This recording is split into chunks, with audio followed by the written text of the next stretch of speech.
我大学还没毕业就欠了国家300亿，于是为了偿还这笔巨债，我直接把自己包装成全球最大军火商，然后在网上疯狂吹起了牛杯。本人批发航母、火箭炮、坦克、飞机、原子弹，在这里只有你想不到，没有你买不到。没想到帖子刚发完便有生意找上了门。兄弟，你发的帖子是不是真的？我们中东这边正打仗呢，急需你的武器。看到这条消息，我微微一笑，终于有傻子上钩了。当然是真的，你要什么武器尽管说，我第一次在你们家买。先看看质量吧，就先来1万把 AK3000万发子弹，还有100架小型自爆无人机。看到信息我思考了一下，开口 AK1000块1把，子弹1块钱1发，无人机80万1架，一共是1亿2000万华夏币。这个价格直接把远在中东的阿米尔将军吓了一跳。我去这么便宜的吗？这比我们在鹰将那里买的武器要便宜。我很怀疑武器的质量能不能过关了。看到信息我直接给了自己1巴掌，早知道就多要点了，这下可亏大发了。不过临时改价显得不专业，于是我果断回复，我们龙国的武器就是又便宜又好，先付款后交货，要不要你一句话？你不买有的是人排队买。此时阿米尔将军正焦急地看着信息，他们的军队已经被鹰将给包围了，现在只有这家军火商敢和自己交易，他当然不能错过，于是急忙回复，当然要了，把账号发过来，我现在就给你转款。看到消息我心中一喜，立马将国际银行的保密账号发了过去。2分半后我的手机便震动了起来，看到到账1亿2000万的短信，我不禁大喜过望，终于给老子骗到了，要是再多接几单，自己的100亿国债就能还清了。就在这时我的脸色突然大变，自己可没枪给买家发货呀，如果被发现了自己不会被暗杀吧？对面显然是中东的武装组织，能买万把 AK 绝对不是什么善茬啊。而另一边阿米尔将军也清醒了过来，对方要求先付款不会有什么问题了，不管了，只要对面敢耍赖，自己就花大价钱在暗网上悬赏这个人，然后再用匿名电话向龙国官方举报他买卖军火罪。毕竟龙国管制军火可是很严的。一时间双方都焦灼了起来。就在这时候，我的脑海里响起一道提示音：叮，检测到宿主军火买卖天赋极高，最强军火系统绑定成功，现已解锁2024年全球军火，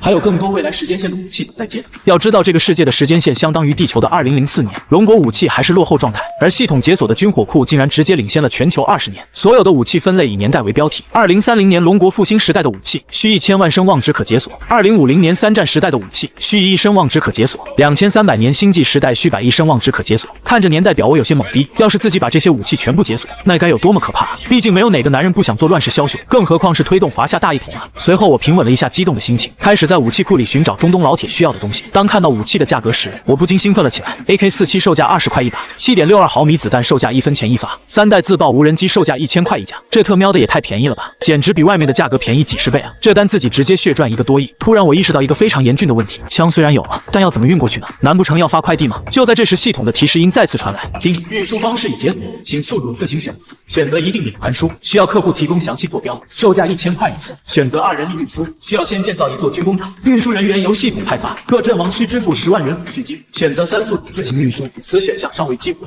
请宿主尽快赚取声望值。看着系统提供的3个选项，我明白要立刻建立属于自己的军火基地，但是现在自己一穷二白，只有一个选择，那就是定点传送。随后我便给对方发去了消息，款已收到，你可以把收货坐标发我。已经等得快要发狂的阿米尔将军看到信息后，立马将坐标发了过来。OK， 坐标收到了，1分钟后去取货吧。听闻此话，阿米尔将军直接破防了，完了，自己被骗了。龙国距离中东至少6000公里，3天都到不了。你跟我说1分钟，这是把我当成傻子了吗？就在阿米尔将军着急上火的时候，门外的奥德彪推门走了进来。买枪的事情怎么样了？外围的鹰将部队已经摸索到我们大概的位置。闻言，阿米尔尴尬地把事情说了一遍。听完后，奥德彪一把揪起对方的衣领，愤怒道：废物，这么明显的骗局你居然上当了，还把我们的坐标暴露了。从现在开始，你被降为普通士兵了，滚去前线给我们死去的兄弟们赔罪。阿米尔低着头，默不作声的就要走出军营。然而这时电脑上传来一声刺耳的提示音：货已送到，请验收，记得给个5星好评哦。闻言，阿米尔和奥德彪都是一愣。此时一个中东士兵跑了进来汇报：上校，后山的沙丘上突然有一道白光闪过，然后就出现了一堆大黑箱子，上面刻着5颗星星，好像是军火枪械。奥德彪和阿米尔疑惑的对视一眼，我倒要看看怎么回事，难不成还能在鹰将部队的包围下1分钟内送来军火吗？你当这是拍科幻片呢？要是真的送来了，我倒立洗头。随后一行人便来到了沙丘上，当木板被撬开后，里面露出一排闪着森然光泽的 AK47，奥德彪看的眼睛都直了。我去，这怎么可能啊？居然真的有枪！要知道鹰将的部队已经将他们团团包围了，并且放出狠话，不准任何一家军火商卖枪给他们。但现在你不仅无声无息把货送到，而且还仅只用了1分钟。一旁的阿米尔将军赶紧拿起来看了看，这枪比他见过的任何一款都要精美，上面竟然还有全息可调节瞄准镜，配套的还有夜视眼镜。阿米尔戴上眼镜看了看四周，随后震惊地说道：我去，这跟晚上开了透视有什么区别？甚至还加了热感应，我白天人眼都没他看得清楚了。奥德彪也端起一把枪看了起来，枪的整体重量轻了不少，且弹夹足足有50发子弹，比普通的 AK 多了20发的弹容量，这意味着一次连发的火力压制要比对面多出来1倍。奥德彪咽了口唾沫，特喵的龙国军队管这玩意叫 AK47，这样的装备比他见过的特战队都要强啊！就在这时，奥德彪的耳麦里传来刺耳的声音：上校，发现一队鹰将的前锋精英部队，距离2600米，大概30人。闻言，奥德彪低头看了眼手里的枪，笑着露出一嘴大白牙，立刻发枪，戴上夜视镜，全体进入战备状态。阿米尔，你一定要和那位龙国军火商打好关系。对了，再给我打打一盆水，等我回来了给大家表演倒立洗头。此时2000米外，一队全副武装的鹰将小队正在前进。队长，我们需不需要先用无人机勘察一下？为首的鹰将队长点燃一支烟说道：“不用，趁着夜色降临，我们快速摸过去。他们在夜晚就是瞎的，根本看不见我们。记住要怕交火。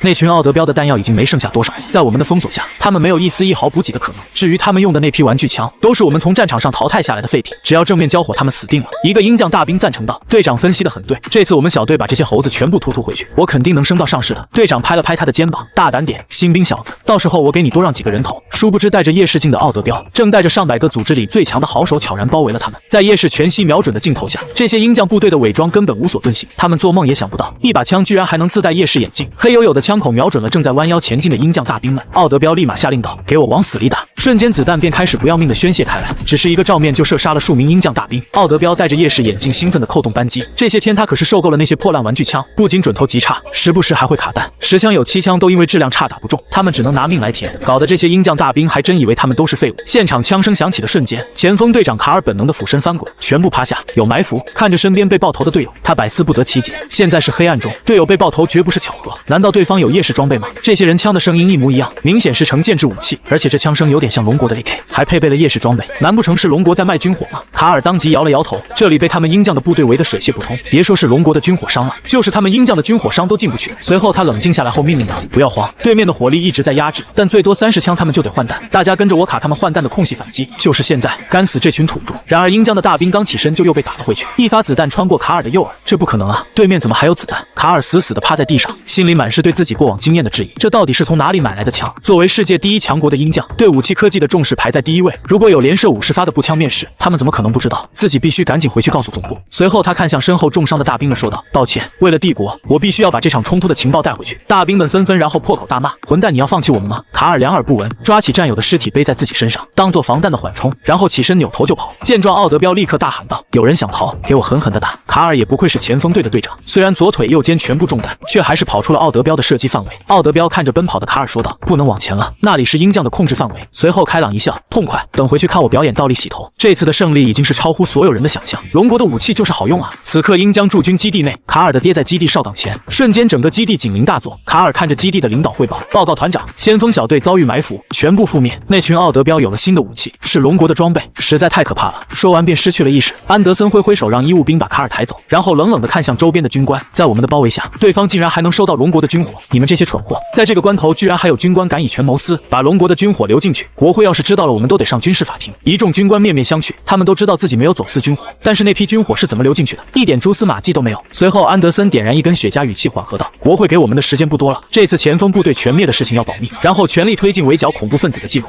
只要计划成功，那么这次前锋部队的失败就会掩埋在历史里，帝国只会记得我们的荣耀。”各军官立刻点头同意。随后安德森自信道：“国会给的资源已经到了，5辆泰坦坦克，外加上百架装载了炸弹的无人机，这次我们要兵不血刃，不损耗一兵一卒的把那群土著按死在废土里。”与此同时，我的帖子下面多了一条评论：“我去牛逼啊，华夏武器是真的厉害，等我出去和组织总部会合再订些武器，给我留着货呀！”阿米尔和奥德标在电脑面前兴奋极了，他们第一次痛败了鹰将的正规军，虽然有鹰将前锋部队轻敌的嫌疑，但赢就是赢了。我看到信息后也是回复道：“这是实战了呀，无人机我忘了给你们英文版的说明书了，现在就给你们发过去。”在系统的帮助下，一份英文版的说明书直接发到了阿米尔的账号上。在这个年代，无人机的使用方法大多是远距离定点爆破和地形侦察，而我发的货是龙国在2024年研发的全新版本，这可是融合了猎技术和最新军工科技的猎鹰自爆无人机，不仅具有最基础的定点自爆功能，每架无人机还搭载了小型的机枪和远程射击能力，一架就已经是战场杀神，整整100架恐怕一个团都不够他们打的。我看着系统的解说，心里暗自为奥德标的对手默哀。面对100架跨时代的猎鹰无人机，他们怎么面对呢？就在此时，我的脑海里响起了系统的提示音：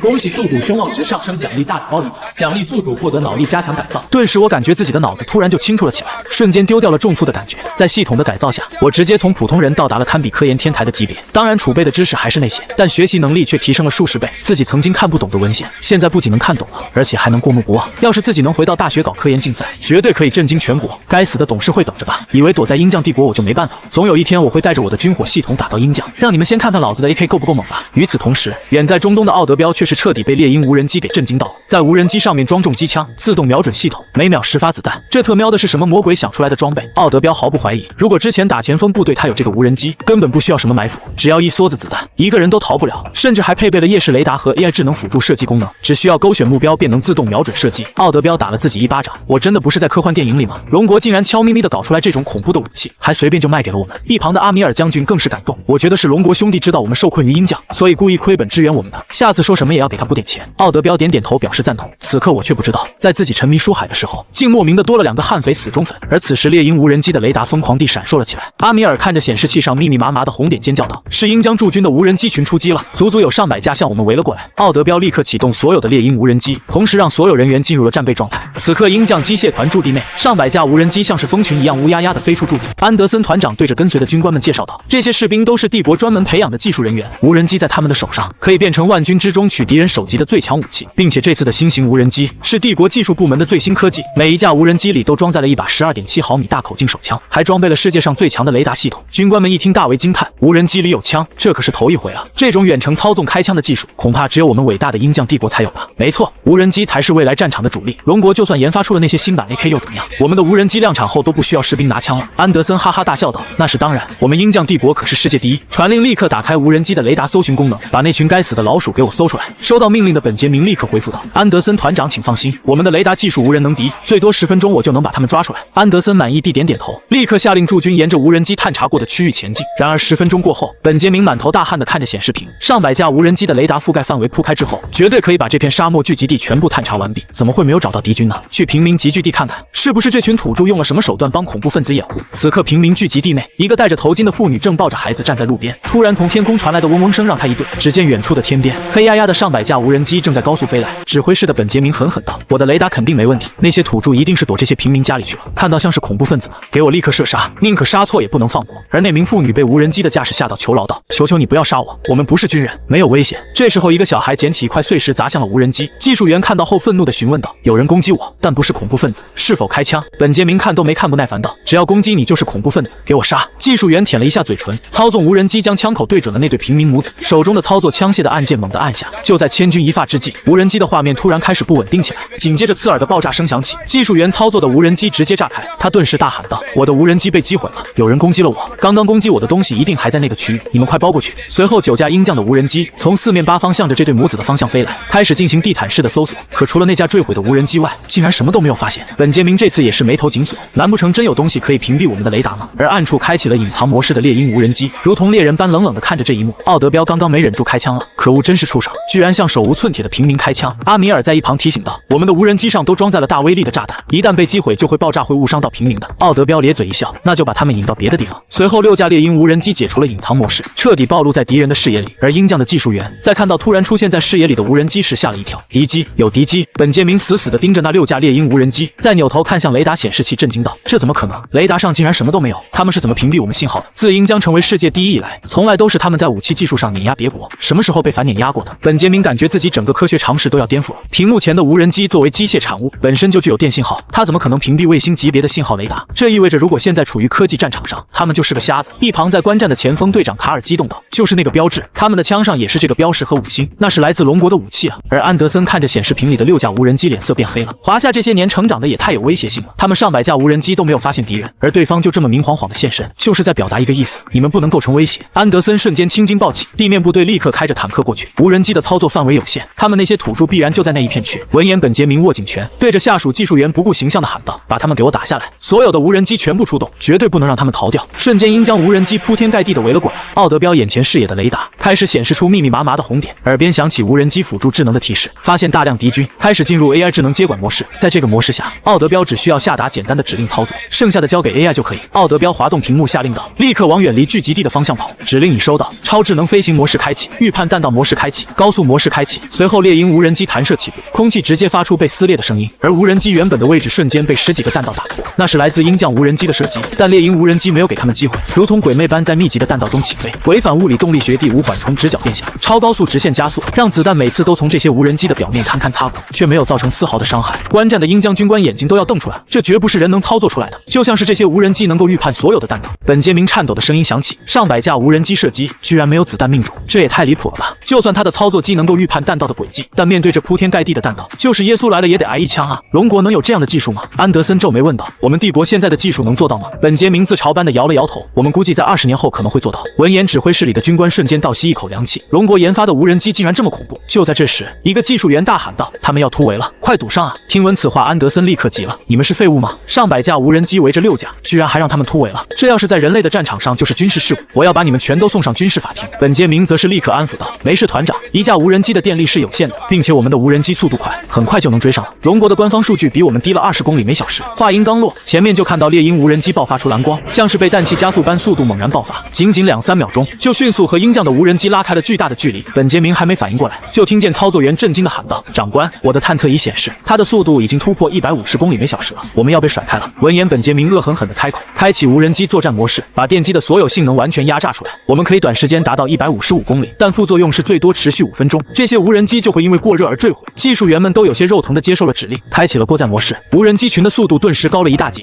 随后，本杰明便深深地松了一口气。就在这时，技术员却突然喊道：“不好，对面的速度又上升了，我去这次竟然达到了200公里。”听闻此话，本杰明的内心一揪，这个数字已经超过普通轿车的最高时速了。本杰明抱着脑袋愤怒道：“这特喵的叫无人机吗？200公里每小时的时速，除了战斗机谁能追上啊？龙国到底隐藏了多少黑科技啊？”就在这时，绝望中的本杰明却发现前面猎鹰的速度慢了下来，他的眼睛一亮，难不成他们没电了？看来那种速度并不持久，需要消耗大量的电量。然而就在他们快要追上时，只见原本龟速飞行的猎鹰无人机再次爆裂加速，仅仅10秒就又要拉开一大段距离，然后无人机又恢复龟速，仿佛在等他们。这波操作直接让本杰明红温了，今天我就看看你们的电量能持续多久。于是下令再次全速追击，可接下来的3分钟，这样的情况又发生了，一连3次，直接让本杰明抓狂了。他算看明白了，对面就是在耍自己，一股强烈的耻辱感涌上心头。不仅是他整个指挥室的鹰将军官脸都黑了，他们什么时候被这么调戏过？而此刻安德森终于忍不住了，为什么非要追上去？我们有枪啊，打他们啊！闻言，本杰明直接给了自己一巴掌，他真是被气糊涂了，竟然和龙国无人机拼起速度来了。随后立刻下令道：“全体都有给我狠狠的打，打中的我回去给你们家研发经费。”这些技术员也是憋屈了很久，所有无人机立刻开启枪口准备射击。然而眼前的猎鹰无人机却瞬间停了下来，看到此景，所有人都懵了，什么意思？难道放弃抵抗了吗？只见6架猎鹰无人机排成一个球形的方阵，远处的奥德彪此刻露出了满意的微笑，他等这一刻已经很久了。这时耳边传来猎鹰无人机智能的声音：“检测到交火条件了。”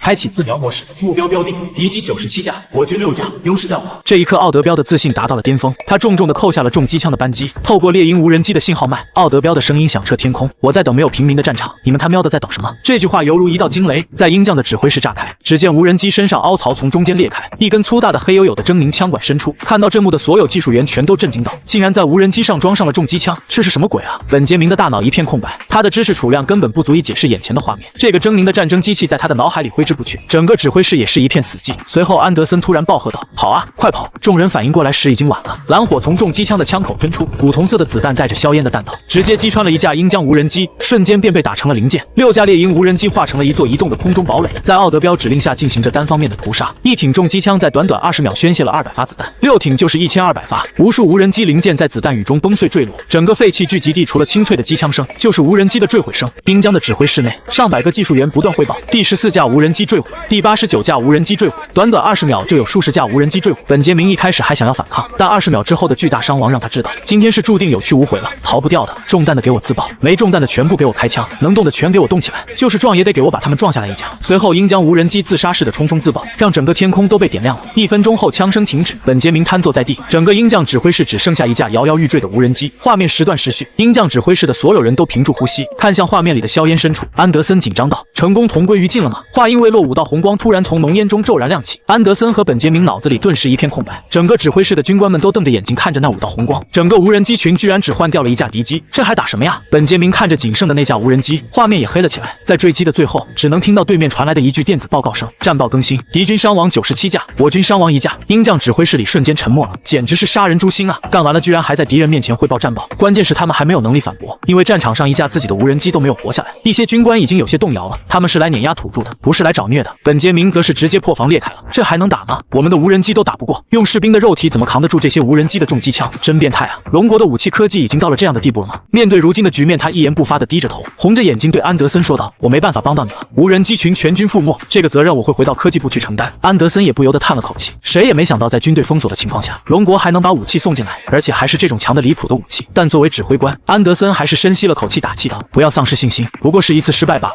我们还有装甲车、坦克、火箭弹，后后方也有随时可以支援的最新战机，凭他们那些小型无人机再强又如何？还能挡得住轰炸机的火力吗？一些军官的眼神也是逐渐明亮。是啊，武器就算再强也有限，战场上拼的是军力和国力，他们一个小小的土著武装组织，拿什么和他们背后的鹰将帝国对垒？安德森这次的无人机行动，本来就只是想要勘探到武装组织的基地位置，从来就没有指望过直接靠无人机拿下这次战斗。只是这样一来，靠雷达勘察的方案就彻底失败了。于是安德森下令道，只能靠人力来勘察了。但这次不能掉以轻心，再让帝国蒙羞了。5辆泰坦坦克开路，炮兵、火箭兵跟上，装甲车跟随其后，步兵们带上夜视装备在队伍后方，通讯兵在装甲车内随时汇报情况，一定给我把他们抓出来碎尸万段。而奥德彪控制着5架猎鹰返航后，基地里观看的几位干部顿时欢呼一片。虽然被围剿的危机还没有解除，但是这次作战极大的鼓舞了基地里的所有组织干部。阿米尔走过来向奥德彪汇报，我们火了，你在聚居地的战斗被人拍了下来传出去了。说完便将视频导出来放在大屏上，标题是我们正在被虚伪的鹰将吞噬，他们根本不管平民的死活。然后就是猎鹰无人机在聚集地的高空被鹰将无人机群围着射击的视频镜头。刚开始是在天空的战斗画面，猎鹰在机群里犹如无人之境，以各种眼花缭乱的高难度姿势躲避铺天盖地的子弹，惊险极限的程度让每个观看视频的人都叹为观止。我的天哪，这是哪2个国家的无人机在交锋？6个对100个，这些无人机全是鹰将的吧？我看见国旗了，那只黑色的无人机是龙国的吗？随后视频把镜头对向了着火的房子和被误伤的平民，评论区的人民怒了，这就是鹰将帝国，打不过别人拿我们平民撒气，不是说好的自由民主吗？怎么在别人的国家不管平民死活？要不是黑色无人机把他们引走，我根本想象不到这个聚集地会变成什么样子。而鹰将国的人民不爽了，是你们这些恶魔土著滚出我们的土地才对。知道视频后续吗？那些黑色无人机全部被鹰将帝国的无人机给击毁了。此话一出，直接把屏幕前的奥德彪给气笑了。异色国这群恩将仇报的混蛋，占了我们的地盘还想要屠杀我们的人民，这群自大狂妄的家伙。阿米尔赶紧把猎鹰视角记录的视频发出去。闻言，阿米尔将军点了点头，直接把猎鹰无人机的视频简单剪辑了就发了出去。一道标题为以一敌百，全面压制鹰将无人机战场实录的视频，瞬间吸引了大批群众围观。什么玩意？6个对100个还能赢吗？标题党吧这是。可他们点进去后发现越看越不对劲，这黑色无人机不就是刚刚出现的无人机吗？后面追的是鹰将的无人机，我去，这是我们龙国的无人机啊，好帅！不过什么时候打仗了？我们后面有那么多鹰将的无人机在追我们。随着距离的拉近，刚刚的鹰将网友硬气了起来，我就说吧，马上就能追上了，等着死吧！我记得科技部最新的成果，我们的无人机时速可是能达到120公里。正当网友们吃瓜时，猎鹰开始爆发速度，仅仅10秒就让鹰将的无人机连尾气都吃不上。我去，好快啊！打脸了吧？这才是我们龙国武器该有的水平。按照视频里的距离和时间推算，后5秒黑色无人机的速度已经接近200公里每小时了。紧接着他们又看到猎鹰掏出了他那狰狞的重机枪，枪管直接将鹰将的无人机群碎了一地。牛逼啊！无人机架重机枪，我就问还有谁？不对，这岂不是说龙国卖的军火直接把鹰将的军队打爆？不行，这可得低调啊！这黑色无人机绝不是我家的，我家无人机只能达到100公里每小时。我认为黑色的无人机肯定也是鹰将自己开发的吧，自己和自己演练的。总之和我们兔子没关系。一时间鹰将的网友像吃了苍蝇难受，而视频的热度不断攀升，直接让各国的军部都注意到了。此刻华夏军部内一位负责运营官方账号的军官张凡，在看完视频后顿时懵逼了，因为视频里无人机的这个设计风格和5星标识就是自己家的，可他也没见过这款无人机啊，什么情况？我们武器研发部什么时候研发出新武器了？而且怎么能私自卖军火出去呢？当他看到视频后面时，顿时吸了一口凉气。屏蔽雷达，自动躲避弹道，200公里每小时，还有重机枪，张凡彻底红眼了。我怎么不知道我们有这样牛逼的装备啊？得赶快通知所长，因为2个视频我卖出的猎鹰直接登顶国内热搜，眼看热度还在攀升，张凡顾不得自己还在上班时间，拿起手机就朝着武器研究所的位置跑去。老师不得了了，发生大事件了！你这么大声喊什么呢？教你多少次了？一个合格的武器研究员一定要泰山压顶不变色，什么事难道比国家兴亡还重要？闻言，张凡顿时慢悠悠地说道：“那没什么大事，不过就是我们设想中的华夏第5代军工无人机已经面世了。”闻言，吴建国神色一惊：“你说什么？第5代军工无人机面世了？”他猛地抬头抱住张凡的双臂，激动道：“好徒弟，为师就知道你可以。研究所内才开发到3代机，你小子把5代机都搞出来了。”张凡有些尴尬的挠挠头：“老师，不是我做出来的，您先看看这视频吧。”吴建国顿时没什么兴趣，不是张凡还有谁？除了他们研究所有着国家的支持，其他组织更不可能造出来的。但他看到视频就严肃了起来，这直角变向折线飞行是怎么实现的？还有躲子弹是技术员操作的吗？不对，这应该是我们构想中5代机的预判弹道。难道这种技术现在已经有了？厉害是厉害，但离5代机的预设还是有差距的。毕竟在我们的构想中，5代机的时速是要突破180公里的。闻言，张凡又点开了另一个视频，吴建国只听视频里飞行的风声就被吸引住，这个风速突破150了。不对，如果我没看错，这时速已经飙到200公里每小时了吧？这还是无人机吗？不过要是能装备武器就好了。还没等吴建国说完，视频的高光就出现了。只见猎鹰的下半球开始变换重组，当那架重机枪出现的时候，吴建国大脑空白。我去，重机枪，无人机的武器还能这么设计呢？吴建国呆呆地看着视频，激动道：“告诉我这是谁造的？这可是我华夏军工崛起的火种啊！”张凡尴尬道：“不知道啊，但看设计应该是龙国人。据说这视频里的无人机是龙国卖给中东武装组织的军火。”吴建国也懵了，龙国所有的武器研发图纸都在他这儿，他怎么不知道武器研发所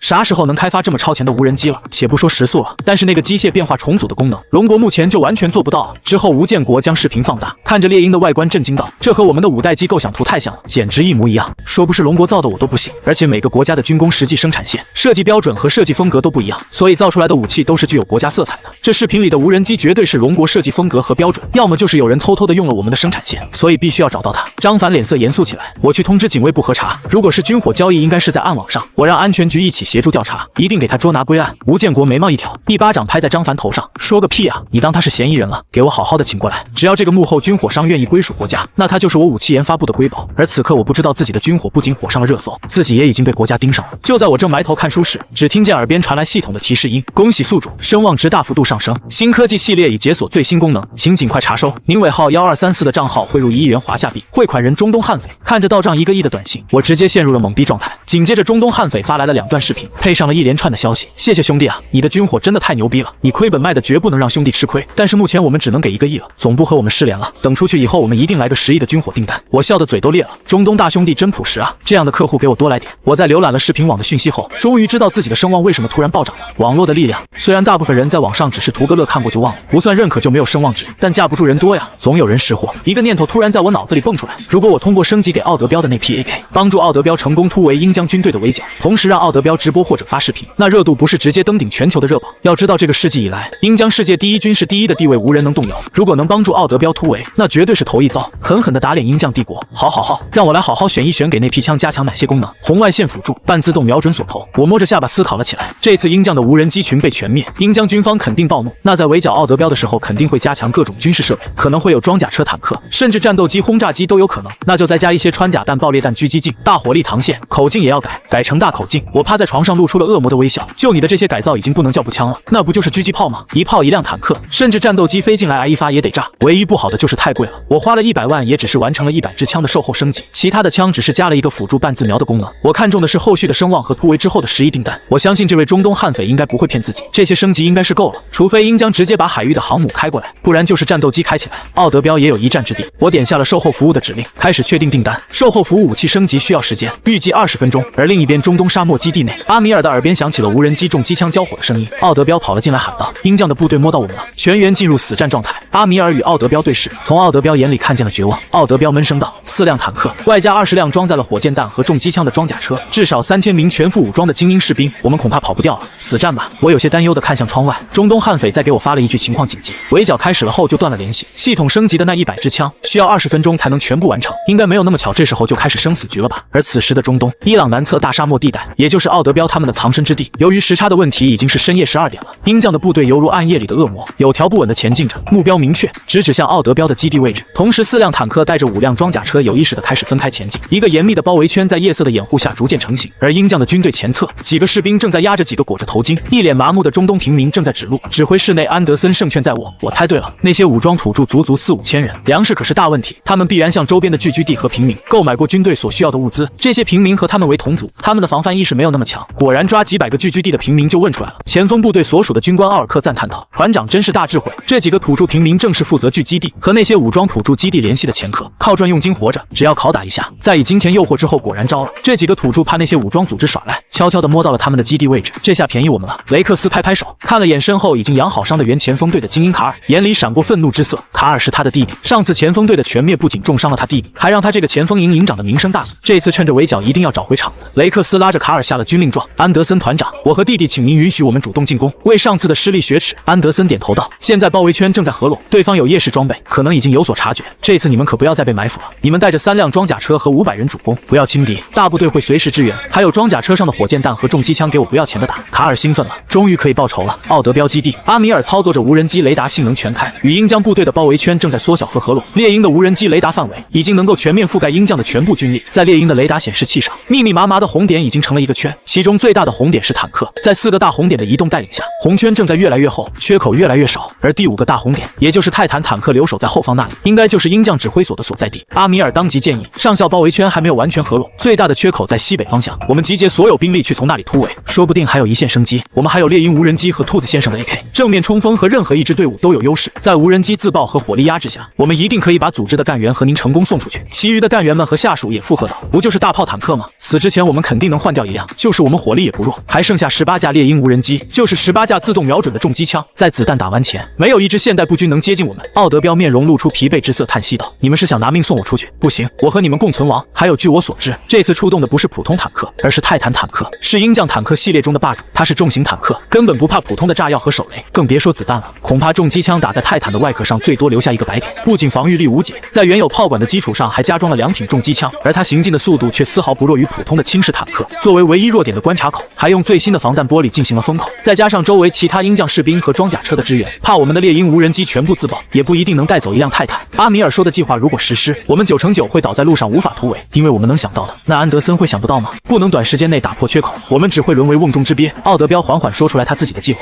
所以我们得出骑兵，要干他们鹰将帝国军队想不到的事，置死地而后生。阿米尔脸色疑惑道：“那什么是鹰将帝国的军队想不到的？”奥德彪昂首挺胸笑道：“我们主动出击，不跑了，直捣他们的指挥所，他们一定想不到，面对这么绝望的包围圈和装备压制，我还敢反着来。主要的他们不知道，华夏的猎鹰无人机雷达范围如此变态，让他们的指挥所的位置直接暴露，这2点就是出其不意的底气。”阿米尔张了张嘴，眼神复杂，没说出话来。他知道奥德彪这是不希望组织里的人为了送他出去一个个死，因为无论奥德彪怎么说，向鹰将的指挥所去都是送死，就算打了个出其不意，最多是落个同归于尽的下场。奥德彪看了看阿米尔，从现在开始兵分2路，我正式将指挥权交给阿米尔少校，你带领4000人向西北最大的缺口处突围，而我带领900名勇士指导鹰将大本营，为你们争取时间断后。阿米尔忙站了起来，不行，这不是断后，是送死，你是这个组织的灵魂，你不能死。阿米尔终于明白奥德彪的用意了，什么指导鹰将的指挥所，这是围魏救赵。奥德彪他知道这招是死路，但是这种必死的冲锋式阳谋会逼迫鹰将所有的军队火力回援大本营，这时候带领着大部队的阿米尔才有机会从西北的缺口处打出去。奥德彪摆摆手，没有人不能死，但总有人需要主动赴死，为更有价值的同伴争取活路。阿米尔少校，你还年轻，比我更适合现代化的战争，你应该活着成为下一个我。奥德彪转身看向组织所有的干部，举起自己的拳头喊道：“那么有谁愿意和我一起赴死？”所有干员先用拳头砸了砸自己的胸口，大吼着举起拳头：“我来，我也来！”此起彼伏而坚定的声音，没有一个人畏惧死亡，甚至包括身后的阿米尔，此刻已经泪流满面。此刻他们所有人不是鹰将人民所认为的恐怖分子武装暴徒，而是为了自己的国家民族和理想所付出生命的军人。奥德彪满意道：“好，罗西克恩，点要名字的带上自己队伍跟我走，后悔的可以退出。”奥德彪一连点了10几个名字，没有一个人拒绝和退缩。阿米尔还要说些什么，奥德彪打断道：“按照我的计划来，不要意气用事。另外留3架猎鹰无人机给我，时间不等人，开始吧。”此时鹰将指挥所前的营地，雷克斯正在集结部队。雷克斯的身边站着卡尔和一个记者模样的鹰将女性，戴上夜视仪，那些土著狡猾得很，一定要跟着大部队。卡尔在一旁提醒道：“一定要提醒士兵们注意，对方的 AK 很特殊，射程稳定性和弹夹子弹数量都要高于我们的枪。”那个鹰将女记者看着卡尔，听说卡尔队长上次吃了大亏，回来说是因为装备的差异才队员全灭的，我怎么不知道还有国家的武器比我们大鹰将帝国还要强？卡尔脸色一黑，被雷克斯按住。雷克斯淡淡道：“这位是军部来的战地记者，也是和军部的直接汇报人索菲亚小姐。卡尔，你不要失礼。”索菲亚的军衔虽然是文职，但已经和雷克斯平级了。他有些傲慢道：“卡尔少尉，这次我是受军部的命令来挽回鹰将帝国的名誉。上次的无人机大战的视频流出，让鹰将帝国军队的威严受到了极大的损害，这都是你们的错。军部很愤怒，特地让我来向世界直播你们是如何碾平损害帝国威严的中东土著的，以此来威慑那些偏向华夏的小国。你们可不要让我失望。”索菲亚示意手下开始调试，打开直播的设备，继续道：“军部要的不是普通的胜利，而是能够震慑国际众国的画面，要的是单方面的碾压，没有一丝反抗能力的碾压。”雷克斯点了点头，当然，进攻时间定在10分钟后。索菲亚小姐等着吧。军营远外1公里，猎鹰无人机的存在导致鹰将所有的雷达设备成为了摆设，这让奥德彪的突袭变得格外容易了一些。奥德彪带领着500人躲过了鹰将军营的探照灯，躲在了一处沙漠的反斜坡处，视角盲区。因为奥德彪他们是本地人，地形的熟悉程度远超这些鹰将士兵太多。考虑到突袭，奥德彪最终放弃了900人的选择，而最终只带了500人，能多活一个是一个吧。奥德彪的耳麦连接上3架猎鹰无人机，开启隐形模式，悄悄地飞向军营的上空。这个军营的军力一览无遗。奥德彪眼里流露出金光，他对着耳麦说道：“3辆装甲车，外加大概1000人。阿米尔，你的突围可以开始了。”话音刚落，在离军营外几10公里处立刻爆发出火光枪声、重机枪爆炸声，夜色顿时染上了一层橙色的硝烟。军营里的雷克斯脸色大变，说好我是第一主攻，怎么这就开始打了？这是别的军官和部队想要抢我的功劳。雷克斯顾不得再等进攻的时间点了，所有人上车出发，快快快，拿上你们的枪和弹药。雷克斯不仅着急功劳被抢，如果这次的主攻他不占大头的话，如果能让索菲亚拍到军部满意的画面，到时候鹰将帝国的名誉受损的罪让他来背，军部让他上军事法庭可就完了。不要怀疑军部那些高层的良心，他们为了推责任肯定会找背锅的。索菲亚小姐，快上车，打开直播设备吧，我们5分钟就能抵达战场。车上拥挤，索菲亚自然是先打开直播设备再上车。她不知道的是，这个举动救了她一命。大家好，我是战地记者索菲亚，现在我就在我们鹰将帝国围剿袭击了鹰将高层官员的恐怖组织的战地。索菲亚将画面对准正在上装甲车的鹰将精英士兵们，我们接下来就将彻底消灭这些恐怖分子。直播用的是鹰将军部的官方账号，一开播立马就被官方推荐，热度像火箭往上跳。卧槽，真是军部账号，我还真是第一次看战场的直播，也就只有鹰将帝国敢这么玩，不然哪个国家敢说自己己一定能赢了。牛逼！这装甲车上的是火箭弹吗？这轮下去恐怕一个小山头都得平了。另一辆车上的雷克斯不敢相信装甲车居然会被打爆。要知道装甲车的油箱和弹药箱都是有防护装甲的，正常人类的高度是没办法绕过护甲的，而且即使是护甲的死角也只有手指大的缝隙缺口，根本不可能被子弹打进去。但猎鹰无人机的角度是在头顶，外加自动瞄准太逆天，只要有缝它就能打。已经经历过一次的卡尔连忙拉着已经懵逼的哥哥跳车，而这次猎鹰无人机的袭击让3辆装甲车和上百名士兵暴毙。一些反应迅速的鹰将精英老兵立刻跳车寻找掩体，然后向无人机射击。上千名士兵同时射击。此时3架猎鹰无人机的计算弹道的能力已经发挥到极限，但即使是猎鹰也有极限。此刻的战场就是上帝来了也得挨一发子弹。仅仅10秒，在再次换掉近100名鹰将的士兵后，2架无人机被先后击中了机翼。奥德彪的耳麦传来警告，受损严重，自爆模式开启，目标锁定装甲车。随着一声巨响，2辆装甲车顿时被坠落的猎鹰无人机火光吞噬，其爆炸的范围直接波及到了已经跳车躲避的士兵们。索菲亚躲在战场远处心惊道：这个爆炸的威力，这么小的无人机是怎么携带这么大当量的炸药？在爆炸的掩护下炸掉了3辆装甲后，剩余的那架猎鹰无人机悄无声息地开启了隐形模式后撤。在这些鹰将的士兵没有注意到，在这次无人机突袭的掩护下，奥德彪带着人已经将距离缩减到了不到100米。就在军营的后面，雷克斯灰头土脸地看向平息的战场，大骂道：混蛋，居然敢主动攻击我们！他做梦也想不到无人机只是一次佯攻，敌方首领居然会直接摸到战场的最前沿。而此时直播间的各国网友们嗨了，这个直播间里可不止鹰将帝国的支持者，还有毛熊铺子和各个不和鹰将交好的国家的网民，是华夏的无敌无人机，哈哈哈！主播傻看着干什么？好啊，足足躲了10秒钟，子弹才被击毁。要知道10秒足够打出上百发子弹了，上千名士兵就是5万发弹道。知道华夏无人机躲避弹道恐怖，但不知道这么恐怖，笑死了！战前直接被敌机摸到军营打，负责哨岗的士兵直接斩首了。刚刚还说要碾压，现在直接爆炸给我们看，3辆装甲车全炸没了，对面打完还跑掉1架无人机，这就是现代战争吗？科技的碾压呀！华夏牛逼！索菲亚直接脸黑，想要关掉直播，但现在关直播不是承认他们鹰将帝国的失败吗？雷克斯带着人过来保证，这是个意外，虽然我们装甲车毁了，但我可以让人送你去泰坦坦克那里，一定能打出我们鹰将帝国的威严。卡尔，你带他回安德森团长那里。卡尔点头。装甲车的残骸还在燃烧，重伤的鹰将士兵正在包扎运往后方，而营地里此时还有3辆常规的运输车。雷克斯整顿军队，士兵汇报道：死亡201人，重伤59人，轻伤80人，目前可战斗人员660人。雷克斯暗自心痛，这可都是他的直系部队，连敌人的影子都没看见就折损了200人。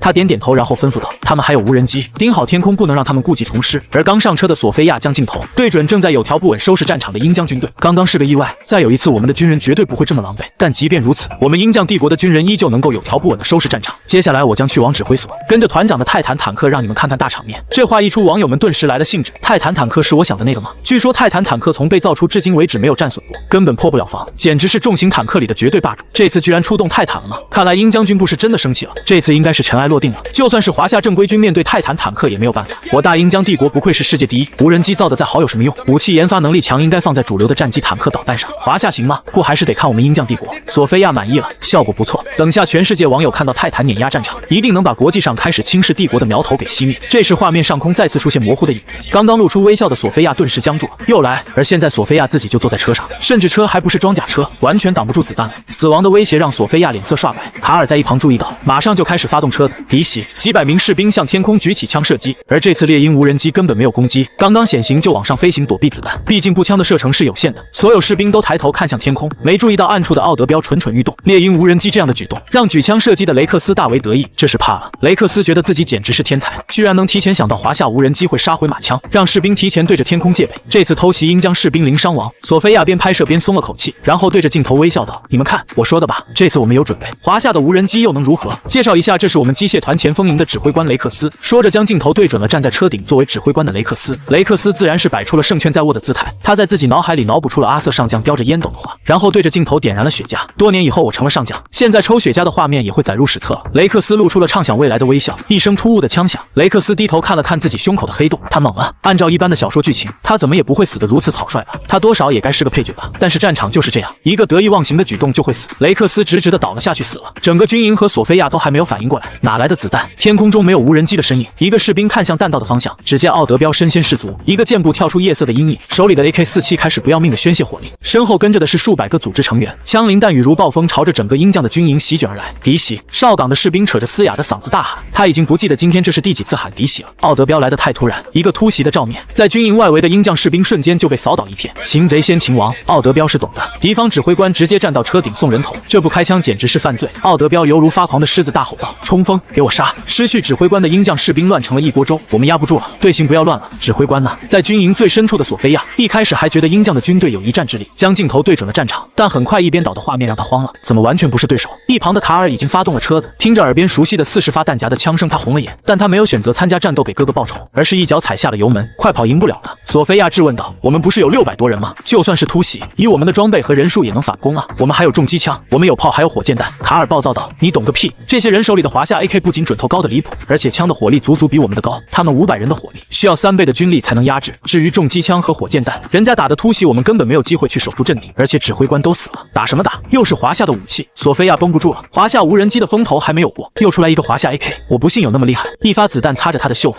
打在运输车的玻璃上。索菲亚尖叫道：“快开车！”只见原本的营地在短短几句话间已经失守了一半，他就是跑都没那么快。卡尔自然不用他说，已经从另一边快速冲出了营地。看着营地的浓烟，索菲亚瘫在运输车的车厢里呆住了，而直播间从索菲亚瘫坐的那一刻就开始黑屏了。但之前营地里一边倒的画面和卡尔的话，已经让全球网民们沸腾了。秒了，这指挥官太菜了！鹰将这指挥官怎么跟我玩 CF 一样，露头就被秒？卧槽，直接把营地给端了！恐怖分子这么猛，这可是鹰将帝国的前锋营，你没听旁边那个鹰将军官的话吗？华夏 AK 500人的火力需要1000人才能对抗，厉害了！原来鹰将的军队也不是无敌啊！而此时还没接到线报的安德森皱着眉看着那边战场的战报，他对着战地电话怒喷道：“你说什么？守不住，火力太猛了！放屁！他们一群土著能有多猛？我已经派坦克过去了，给我坚持10分钟。还有雷克斯那边怎么还不发动攻击？延误战机，我要枪毙他！”一个通讯兵慌张地跑了过来：“团长，雷克斯上校的营地那里大火滔天，激烈交火了几分钟后没有动静，我们现在已经联系不上雷克斯的营地了。”安德森愣住了，那些土著不是在西北线那里突围吗？雷克斯这是跟谁在打？正思考间，又一个通讯兵跑了进来，跟着的还有卡尔和索菲亚。卡尔进门就喊道：“团长，快备战！他们冲着指挥所来了，他们抢了营地的车，估计还有3分钟就到了。我哥的营地已经全灭了。”安德森顿时一个机灵，说什么？到底什么情况？安德森不愧是鹰将机械团的团长，虽然军衔甚至不如奥德彪，但鹰将帝国的军官和其他国家的含金量不一样。即使不理解奥德彪是怎么做到的，但他还是立刻冷静了下来。卡尔说不清楚具体情况，于是把索菲亚拍摄的画面记录直接调出来给安德森看。安德森直接震惊了，他是第一次见到一种武器能够直接提升整个军队的战斗力。视频里的画面，那个冲锋的恐怖组织头目枪法准得离谱，不只是奥德彪，而是对面每一个士兵的命中率明显比鹰将的士兵要高，即使是在跑动的过程中，枪支的瞄准也没有受到太大的影响，尤其是枪械连续射击的后坐力更是微乎其微。所以这不是人的问题，是枪的问题。只有作为战争老油条的安德森，才能第一时间意识到华夏的这把枪远比想象中要更加恐怖，在多了近1倍的弹夹容量的情况下，换弹夹的时间就减少了1倍，更别说对面有意识的在轮番换弹夹的冲锋。这意味着这不再是普通的步兵冲锋，而是一群永不停歇的会移动的小型机枪，是活脱脱的人肉战争堡垒。从一个只能抱头鼠窜的恐怖组织，到吊打鹰将帝国精英军队之间，只差了一把枪。上一次无人机大战的失败，其实对安德森来说不算什么，但这次华夏 AK 的面世才真正让安德森开始慌了，因为枪支对军队来说至少是人手一把的。安德森想象不到华夏数百万军人人手一把这样的 AK 的画面，这对鹰将帝国来说是一场致命的灾难和打击。安德森担忧道：“华夏日后恐怕是我们的心腹大患了，现在已经是了。”索菲亚在一旁懊悔道：“确实可怕，关键现在已经把画面直播出去了，我们帝国的脸恐怕丢完了。”安德森点燃雪茄摇头道：“可惜枪虽然好，但他们人员的军事素质太差了。如果是华夏的正规军，我还会惧3分，但他们只是拿了致命武器的中东土著，而且没有重型武器，在泰坦面前就是待宰的羔羊。”索菲亚的眼里又燃起希望：“对，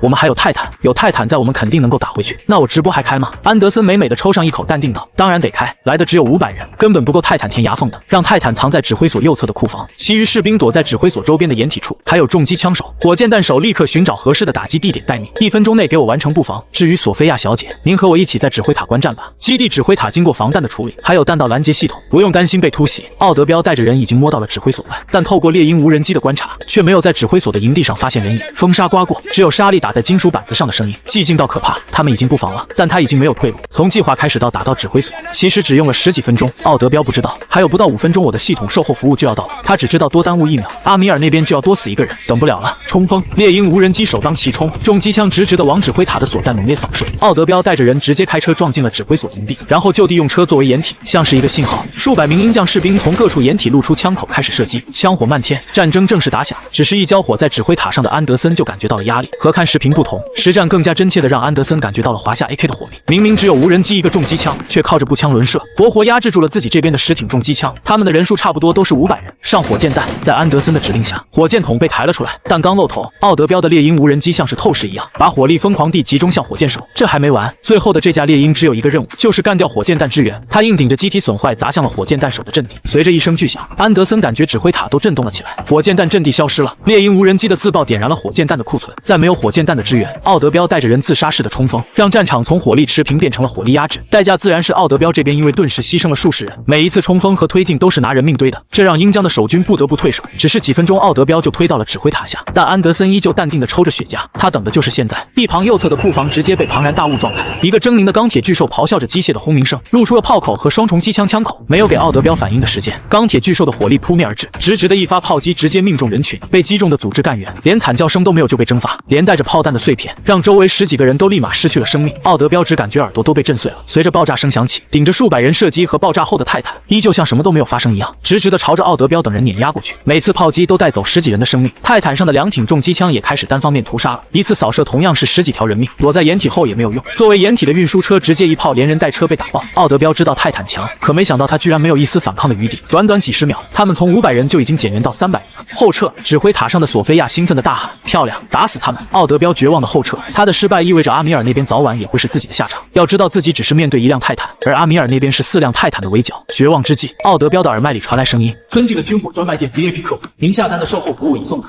我们将对所有枪支进行实时同步的保养升级，先收满意后记得5星好评哦。”奥德彪懵了，什么玩意在说话？他手里的枪居然开始被一阵白色光粒子覆盖，外形居然开始重组变化，像是科幻电影里的光粒子重组技术。而这白光有些熟悉，是第一次买枪时沙漠坐标那里升起的白光，是兔子兄弟。卧槽，兔子兄你这有点离谱了。奥德彪起初还在想自己这边要是团灭了，兔子的售后服务人员来了，岂不是被殃及池鱼？直到熟悉的白光出现，奥德彪知道自己还是年少无知读书少，那熟悉的震撼感回来了。相比于上次鬼神般的运输手段，这次更震撼。你见过直接在你手上就把武器给升级了的吗？奥德彪以前不信科技的尽头是神学，现在在他这兔子兄弟和上帝平起平坐。奥德彪看了看手里的枪，顿时咽了口唾沫，眼睛瞪得像铜铃，声音都尖锐了：“你把 AK 升级成巴雷特加大版叫保养升级，这特么都不是一把枪了好不好？”奥德彪费力地扛起升级版华夏 AK， 没错是扛。升级版枪托的位置加了一个类似于架子的结构，可以从肩膀借力来维持枪械设计的稳定性，以及减少后坐力的冲击。即使是巴雷特能打穿泰坦吗？答案是不。即使是狙击的高手，在瞄准同一个地方用巴雷特穿甲弹打了10发后，直接被巴雷特的后坐力把自己肩膀干废了，依旧没能打穿泰坦坦克的护甲。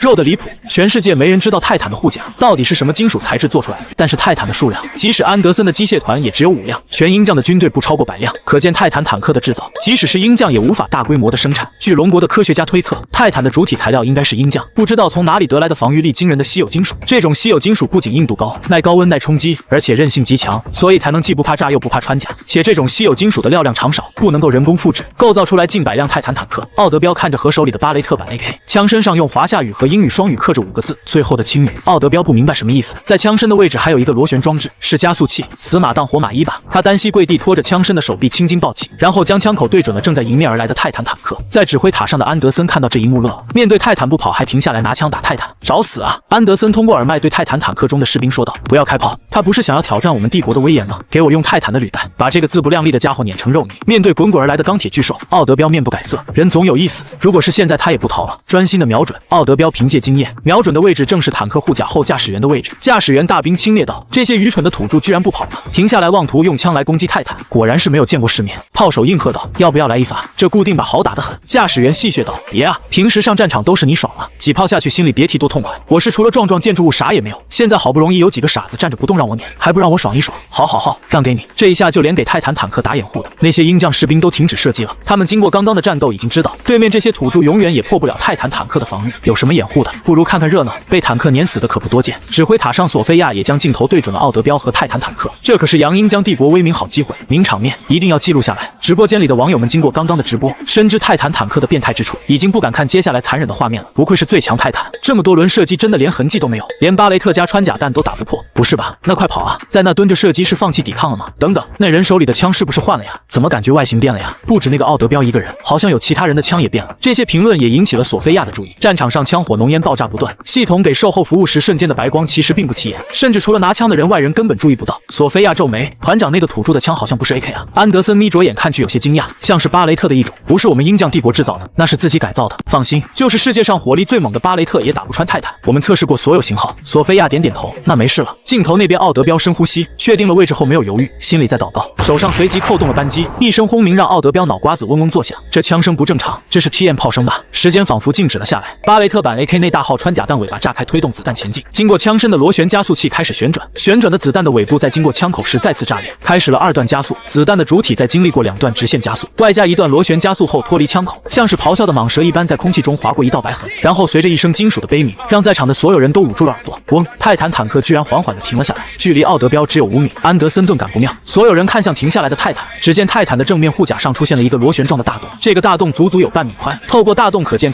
原本驾驶员的位置上，大兵消失不见，另外4个大兵则是被震得七窍流血昏了过去。奥德彪原本打完这一枪肩膀都要散架了，可看见眼前一幕，倒吸一口冷气，什么痛都感受不到了。上帝，我尼玛，这不是 AK， 这 TM 是狙击高射炮吧？猛逼树上猛逼补，猛逼树下你和我。奥德彪猛了，安德森猛了，组织干员猛了，鹰江大兵们猛了，索菲亚猛了，直播间里的网友们也猛了，尤其是直播间里的黄金上帝视角，从奥德彪开枪到泰坦被击破都完美的记录了下来。怪我没文化，现在只会用卧槽来表达我的心情。你家巴雷特能把坦克轰出半米的窟窿，离谱啊！快放大镜头，枪身上用华夏语刻着字，是最后的青语。不知道你们玩没玩过一款游戏，里面一个英雄的语音台词就是你防御堆满，我一击破防，最后的青语。好逼格，爱了。所以这枪哪里买？楼上想干什么？这类大杀器就算是军火商也会管制的，更别谈这把威力堪比高射炮的枪。只有我注意到，既然刻着华夏语，也就是说这枪也是华夏造的。鹰将又得破防了，最强的泰坦坦克也被华夏武器攻破。与此同时，安德森确实破防了，不可能！他瞪大了眼睛，颤抖着抬起手指指着被打飞的泰坦，不敢相信现在的局面。卡尔在一旁虽然震惊，但习惯了，甚至有种爽感。终于不止他一个人被华夏武器破防了。索菲亚顿时想到，要不要关直播？直播瞬间黑屏。他慌张地看向安德森，怎么办？现在泰坦半废，我们岂不是危险了？安德森顿时回过神来，泰坦的威慑消失，凭借他手下这些大兵，怎么对抗奥德彪那些手持逆天 AK 的土著？而且还有那样的巴雷特在一旁。他向通讯兵怒吼道，让所有军队立刻回防。还有他一枪打不飞泰坦，泰坦只是破了一个小洞还能用，只是没有驾驶员操作了才停下，死也要把泰坦给我抢回来。反应过来的鹰将大兵立刻开始了新一轮的攻防射击，想要派新驾驶员进入泰坦。奥德彪带着干员重新躲到四周的掩体下，进行轮射火力压制。奥德彪发现不仅是他，所有人手里的枪都在瞬间被白光包裹，然后发生了变化。其中白光包裹中枪身变化最大的有30人，其余人的枪身就只是多了智能辅助瞄准镜，可以提高命中率。而奥德彪在内的30人，直接就是鸟枪换大炮，全变成了狙击高射炮威力的 AK。但是问题也来了，升级之后这30把枪威力是很强，但同时口径也变了，符合口径的螺旋穿甲子弹，每把枪的弹夹里只有3发，用完就没了，所以总计就90发，自己已经用掉1发了，绝不能浪费，每一发都要打在命脉上。突围之后还有很长的路，谁知道兔子兄弟那里还有没有这种枪的子弹？这种枪的后坐力，奥德彪觉得其实自己打3发肩膀应该就废了，至少得休息几天才能再开枪，所以示意其他组织干员不要浪费子弹和体力。随后奥德彪看着指挥室防弹玻璃墙里正在无能狂怒的安德森，他忍不住抬起自己的升级版 AK， 将枪口指向了安德森的脑袋，然后轰，如同地狱的号角，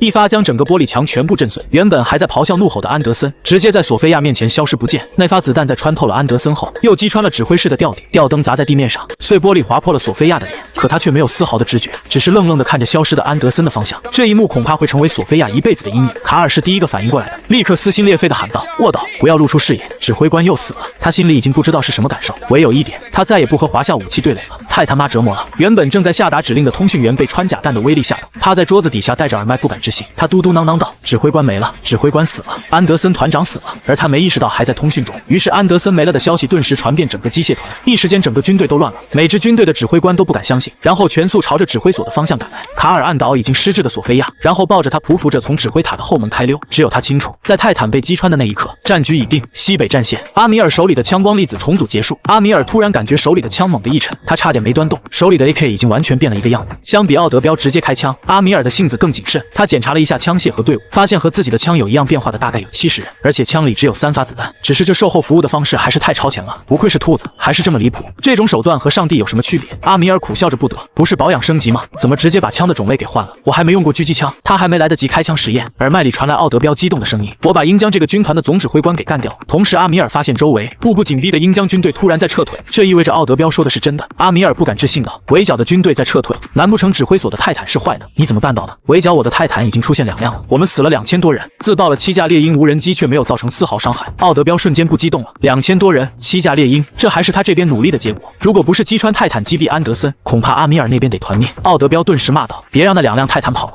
你说什么？阿米尔少校没有听明白，什么叫别让那2辆泰坦跑了？他现在不应该庆幸泰坦这个无解的大杀器撤退了吗？奥德彪急匆匆道：“别废话，给我立刻把升级版的华夏 AK 扛起来，然后瞄准泰坦坦克的驾驶座给我轰！要是让这2辆屠杀我们组织同胞的杀器跑了，等我跟你会合，一定给你2粒豆！”阿米尔顿时茫然的照做，他看了看手里酷似巴雷特的枪，上校巴雷特是打不穿泰坦的。吐槽归吐槽，阿米尔依旧是认真的瞄准，他不如奥德彪经验丰富，对坦克的构造也了如指掌，但是他大概知道驾驶座的方位是在坦克的下排，而且被打了这么久，阿米尔也是一肚子火气，就算没有用也要要打一发出气。阿米尔想到，既然要打，那就打得痛快点，让兄弟们都抒发一下。而且泰坦强是强，可他们只有70把巴雷特，一起打，万一打穿了呢？就算不穿，也震一震泰坦坦克里的驾驶员。阿米尔对旁边同样扛着升级版 AK 的吩咐道：“每个人都有扛起枪，瞄准那2辆正在后撤的泰坦坦克，每辆车分35发穿甲弹，瞄准下盘中心的位置。我数3、2、1就开枪。”组织干员们纷纷扛起高射炮般的 AK， 他们不知道这把枪能造成的威力有多恐怖，也不知道他们的肩膀和耳朵接下来也会遭到恐怖的摧残。另一边，坦克上的观察员向这支队伍的指挥官汇报：“指挥官，那群土著似乎拿了狙击枪在瞄准我们，自不量力。”指挥官不耐烦道：“那就再打他们一炮，算是给他们领走的礼物。不要恋战，我们得赶回指挥所。”是。没等泰坦的炮管调转，阿米尔已经在倒数了。所有人第一时间不是看向泰坦坦克，而是捂住耳朵。一半的组织干员是站着射击的，直接被后坐力震得一屁股倒飞出去，数十道恐怖的白痕仿佛撕裂了空气般窜了出去。那直直的弹道甚至有鹰圈。而在阿米尔的眼里，只听见一声炸裂的轰鸣，让他耳朵都快聋了。然后就看见远处那2辆泰坦坦克，像是遭到了什么无形的攻击，2辆瞬间被打得千疮百孔，像是刚从垃圾场被铲出来一样。每辆泰坦都被35发螺旋穿甲弹命中，有没有打中驾驶员已经不重要了。这辆坦克里根本不可能有活物能活下来，连带着周边的士兵被波及，余波直接将士兵给震飞了。子弹穿透泰坦特殊金属护甲后，扩散的音波也让周遭士兵脑子一昏倒了一片。升级版 AK 应该叫华夏版狙击炮，恐怖如斯。阿米尔看着这惊人的战绩傻眼了。泰坦打烂了，比阿米尔还震惊的就是2支队伍的指挥官。与其说是震惊，不如说是恐惧。是怎么回事？是什么武器攻击了我们？指挥官想到刚刚坦克观察员汇报的情况，再加上刚刚听见的恐怖炮声，鬼知道那群土著手里扛着的大狙怎么会发出高射炮的声音啊？连泰坦的装甲都能瞬间打穿。另一个指挥官突然明白，为什么刚刚指挥所的通讯员说安德森团长死了，那不是就是遇见了这种枪能击穿泰坦坦克？那要是打人是什么效果？这2个指挥官对视一眼，不寒而栗，快跑！车给我满油门啊！甚至逃跑的方向不是指挥所的位置，而是去往中东鹰将军事基地机场的位置。这俩指挥官笃定安德森9成是真死了，而指挥塔说不定埋伏着有这种枪的敌人，不往军事基地跑就得死啊！连指挥官们尚且如此，那些目睹了泰坦被打成破烂的大兵们更是闻风丧胆。没等他们反应过来，来自阿米尔的方向又是一声巨响，螺旋穿甲弹袭来，目标不是坦克而是军队。正在撤退的70名鹰将士兵的阵列全部倒下，这次鹰将的军队彻底溃散，军心被破防了。那些离得近的大兵在目睹了这恐怖画面后，直接将身上物资和枪扔了，撒丫子就开始奔逃。顿时整个西北战线乱成了一锅粥。阿米尔兴奋的还要开枪，却意识到一把枪只有3发子弹，顿时按住了自己的手，都别再开枪了，保存子弹。耳麦那边传来了奥德彪的声音，在得知阿米尔打了2发子弹后，奥德彪淡定道：“没事，你不是说你那边有70条枪吗？那就是210发，打掉2发不算什么。”阿米尔弱弱道：“每个人打掉了2发。”奥德彪愤怒的声音让阿米尔直接摘掉了耳麦：“你个败家子，不知道子弹的金贵吗？老子省吃俭用才用2发子弹，1发打掉泰坦，1发爆掉指挥官，你瞬间就给我干掉140发。”阿米尔立刻打断道：“上校，出了沙漠我们先集合再赶往边境，我这边信号不好先挂了。”而天空中剩下的8架猎鹰无人机盘旋，刚刚的打爆泰坦的画面已经被他的摄像记录下来。在索菲亚的直播间虽然已经黑屏，但热度却不减反增，因为越不给看，网友们越是会瞎猜怎么黑屏了。泰坦都被打出一个洞，这个吹鹰将帝国的直播间不黑屏等着丢人吗？笑死了！鹰将玩不起，想直播显示自己的泰坦有多厉害，结果被华夏的一把枪就给制裁了。同时有手快的已经把直播录像剪出来了，一经发布热度瞬间飙到各国平台榜首，导致连鹰将的军方高层都被惊动了。这是怎么回事？为什么那些土著的手里会出现能够击穿泰坦装甲的武器？军部的议会围坐在环状的议事大厅内，而在环形办公桌的中间，一个屏幕上正在循环播放泰坦被击穿的录像。为首的白胡子光头正是鹰将帝国的传奇之一，5星上将阿瑟。可是现在白胡子阿瑟确实心态崩了，废物！帝国作为世界第1强国，我就下令围剿中东小国出来的恐怖组织，结果闹到现在这个场面，整个世界都在看我们的笑话。一个穿着白衣服的卷毛推了推眼睛道：“部长没这么夸张吧？我们的科技、军力、金融依旧碾压全世界，就算多了些画饼又怎么样？我们只要军事武器够强就好了。”白胡子阿瑟把视频调了出来放大，靠在椅子上淡淡道：“都给我好好看看，大夏已经造出什么样的怪武器了，还拿几10年前的眼光看待那群华夏人，会死得很惨。”周围军部各高层纷纷对视，然后认真的看了下去，他们也在惊讶，到底什么武器能让阿瑟上将这么在意？约瑟夫死得不亏啊！这些黑色无人机比上周研发所送来的军工无人机可强太多了。刚刚那个发言的卷毛科研人员，就是鹰将军部武器研发所的副所长阿道夫。阿道夫此刻没有反驳发言的军官，反而盯着视频，眯着眼睛，有些激动。这些无人机的性能的已经超出我们这个时代了。你们可能看的是这些无人机的飞行能力和加速能力，但是最恐怖的地方应该是躲避弹道的能力，它绝不可能是人为操作的，这不是人类能够达到的技术水平。阿瑟问道：“你的意思是？”阿道夫笃定道：“人工智能就是现在科幻电影里的那种可以自我进化、智能分析和操作者进行对话的那种超智能。按照我们的计划，这是20年后才能初步实现的技术。”白胡子阿瑟和在场的军官皆是一震。要知道，在这个时代，人工智能的探索都还处于最初级的萌芽阶段，而华夏居然把科幻电影里的东西造出来。